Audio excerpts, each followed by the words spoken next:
We are Cole and Jody Flath, and our daughter Jeht was in the NICU in September 2013. Jeht was born full term.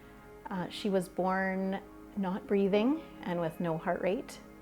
All I can really remember about the delivery part of the day was like it was in a movie where you've had the baby and you're waiting for the baby to cry, and there was no cry. I can remember Cole looking at me and just saying, "Just look at me, just look at me." And I was trying to not look at everything else that was happening at that time, but the whole time I'm thinking, she's not crying, this baby isn't crying, and what's going on? And the other thing I can remember hearing is the doctor saying the time. So I can remember hearing, "Give me the time, it's 5 minutes. Give me the time, it's 10 minutes. Give me the time, it's 15 minutes, and still no cry." So then panic starts to set in. And so Jeht was unresponsive for 20 minutes. It took them 20 minutes to resuscitate her. They had something. And then it was panic.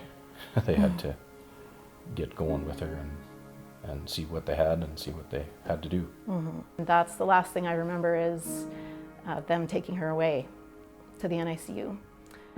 Dr. Wanko came in and was very candid about how critical she was. When you have a baby that's born and not breathing and no heart rate for 20 minutes, you're obviously thinking worst case scenario, and you don't want to be faced with a child that's severely disabled. But that was a sort of a realistic possibility for us at that point, and that is sort of what they told us was best case scenario.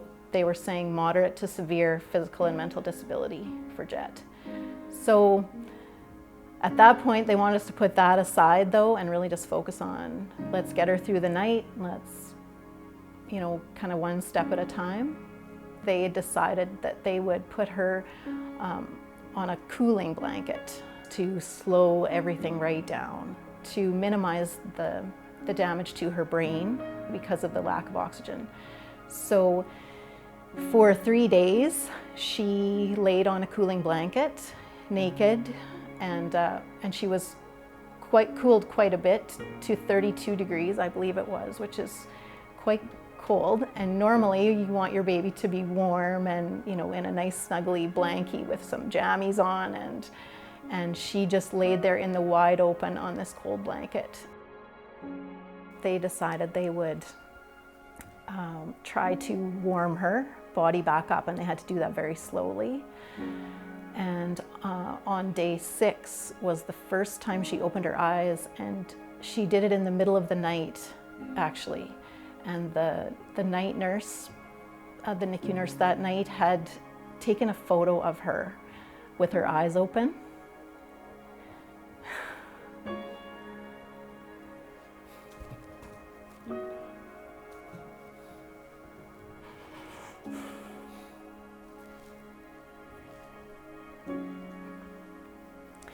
Anyway, and she wrote on it, and I still have that.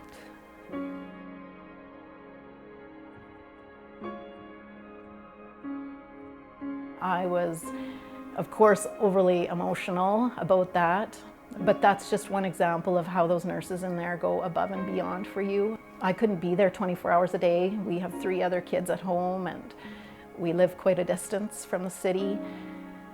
But they made sure that every little thing that happened, they let us know, and we had lots of time to talk to doctors and nurses and all of the team that was looking after her all the time.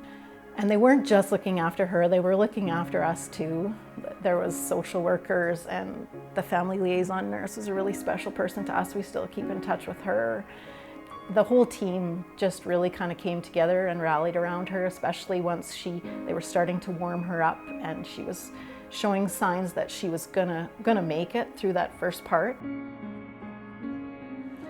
Jeht was in the NICU a total of 16 days, and then we were moved to pediatrics. We were in the hospital for 5 weeks, and when we left there, we still had a lot of hurdles. We have been seeing the doctors in the NICU follow-up clinic since, but we have a very happy, healthy, beautiful 4-year-old girl. The miracle of it all is She has no problems. She is as normal can be. Every time the doctors would see her along the way, they couldn't believe how she was doing. They always expected there was something going to be wrong with her hearing, with her sight, all that, and they never found anything wrong. She just progressed as a normal little girl, and she plays with her friends, and she played hockey this year for the first time, and she's a little clown. She's a joker. She runs around and is just a joy to be around, and we're grateful to have her that way. So.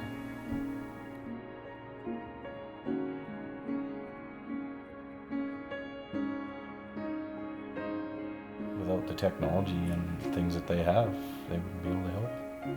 Yeah, we believe she had angels watching over her, but she would not be here without the doctors and nurses and all the technology they have available to them, and to be able to learn from experiences like hers, things that worked and things that didn't, and things they need, things they don't have that they really want in there to make it better for all the families that need it.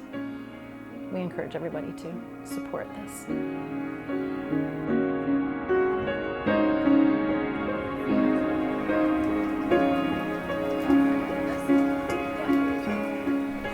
My name is Karthik Kalanity.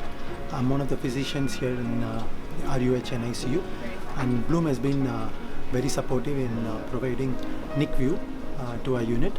We've had a lot of positive feedbacks after installation of that facility, and we've been asking parents if they wanted that to be installed for their baby, and they've always shown eagerness. The quality of the videos are very good by NICU, and the mobile app is easy to use for the parents, is what we have collected from the survey. So the moms have felt that it has helped big time for the dads who are often at work, and for grandparents who are at far away distance, where they won't be physically able to come and watch their babies or grandchildren here, but they have been able to access NICU and then see their grandchildren.